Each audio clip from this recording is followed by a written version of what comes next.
Hey guys, well fellas,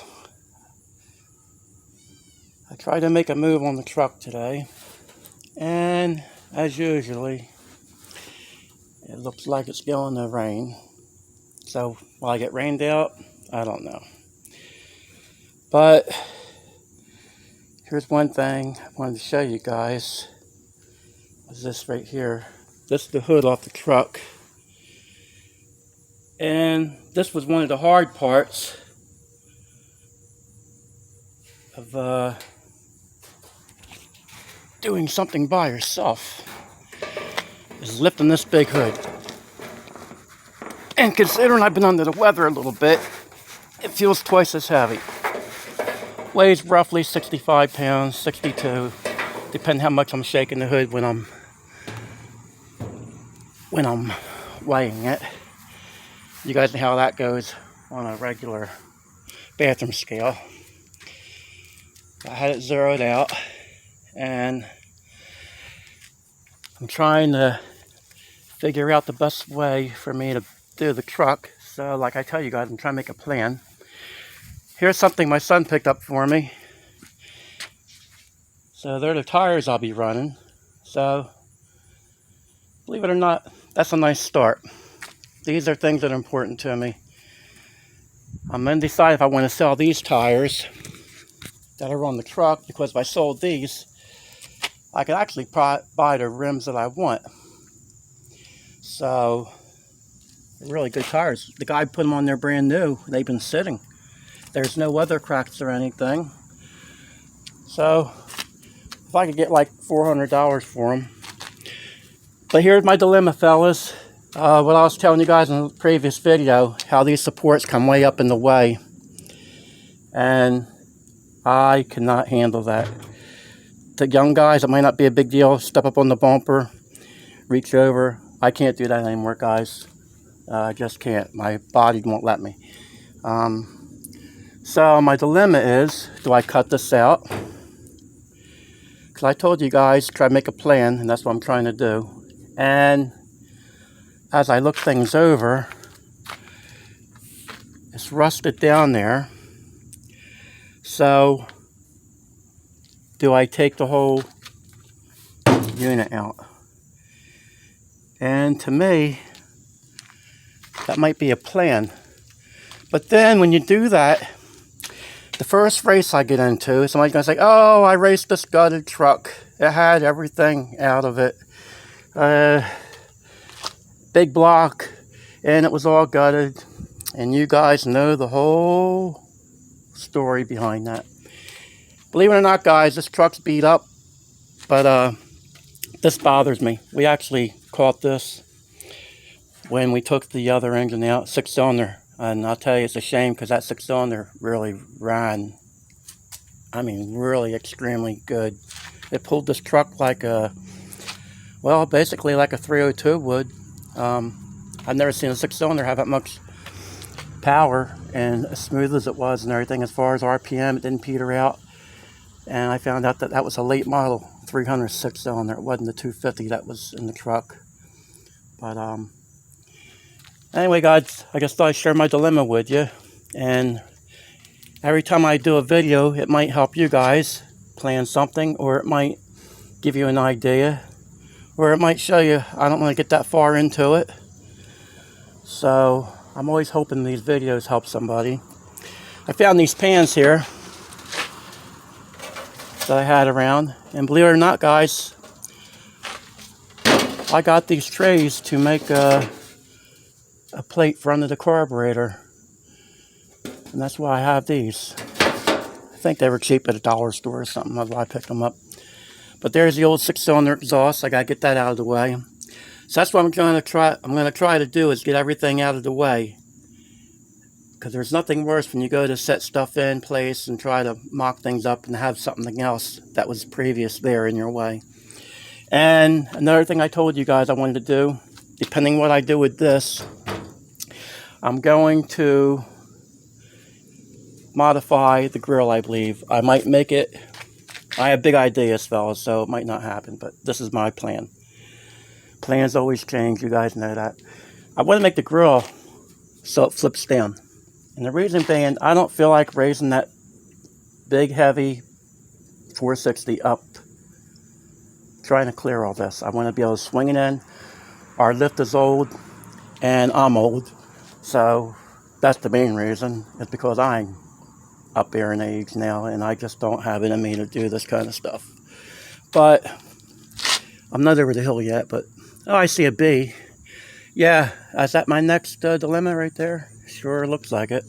He looks a little bit feisty. So, another thing I want to bring to you guys' attention was this here.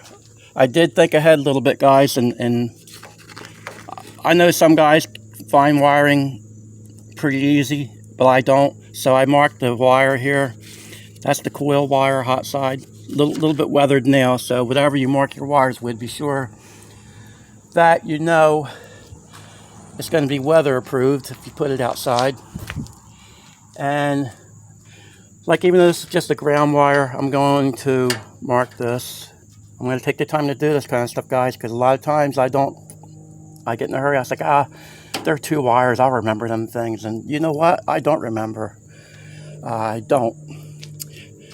And I don't know if that's due to age or just because of whatever.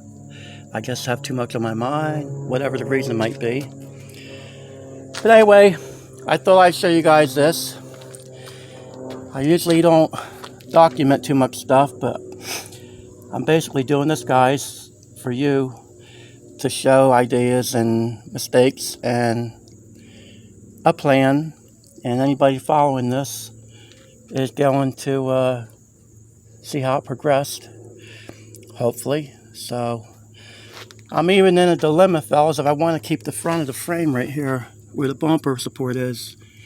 And I thought about maybe even cutting that out and making my own support for the bumper. I don't know if I want to get that heavy into it, but it's always good to have the bumper in the front though if you do hit something. I don't want to get too carried away because this thing is supposedly a street vehicle. So, but here's another dilemma, guys. This is all rotted here. That's what makes me maybe want to just take the whole support out and make my own. I could use aluminum. I don't think this is real heavy, but I just think maybe, even though the truck is beat up, I hate rust, believe it or not. This rust here, this is just age rust. This doesn't bother me, but when it's like this here, that's actually something I could be working up here on, something to cut myself on. That's one thing to consider, fellas. And I know I could cut it out and box it and re-weld it and fix it, but to be honest, I really don't want it there. I just think the engine could stay cooler, and as long as I don't drive it in the rain too often. But I'll take that bin as it comes. If I had to, I'd modify these and put them back on, maybe with something lighter, or make my own out of aluminum. They could probably look a lot nicer, even though I'm not worried about looks on this, as you can see. But anyway, guys, I thought I'd just let you in on this. I was doing it, and I figured, like I said, I might as well take you guys along for the ride with this. People's interested in it. I don't know if everybody's interested in it, but I know there's been a few guys. I'm really surprised that they want this old truck. It makes you feel good to see them that interested in it. But anyway, I'm trying to do 3 things at one time, plan this out. And I'm actually cleaning it out, so we'll see how far I get with that. And nothing is easy, fellas. Just taking this stuff and figure out what I'm going to do with all this stuff. I showed you guys this on the other video the other day. Some stuff's worth keeping, some's not. Like this tray.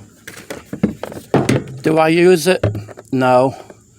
Is it good for something down the road? Yes, it's very good for a few things. Keep bolts in while we're taking something apart, or putting an oil filter in if we bother bringing it out, if we used it for that. But do we? No. So do I get rid of it, or find another place to throw it till we need it? And I know just the time I get rid of it, I'll need it. You guys know how that goes. And then there's this. This came with the truck. And this is in good shape, guys. I'll sell this really cheap. I wouldn't do that to my worst enemy, guys. I'm kidding. And then, of course, we have the wonderful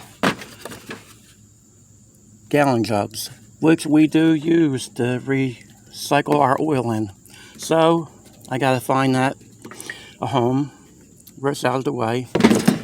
And these are in really good shape, so that might make a good overflow, even instead of its windshield washer. And then we have the old grinder that gave up. That works when it feels like it, so that has to go in the junk pile.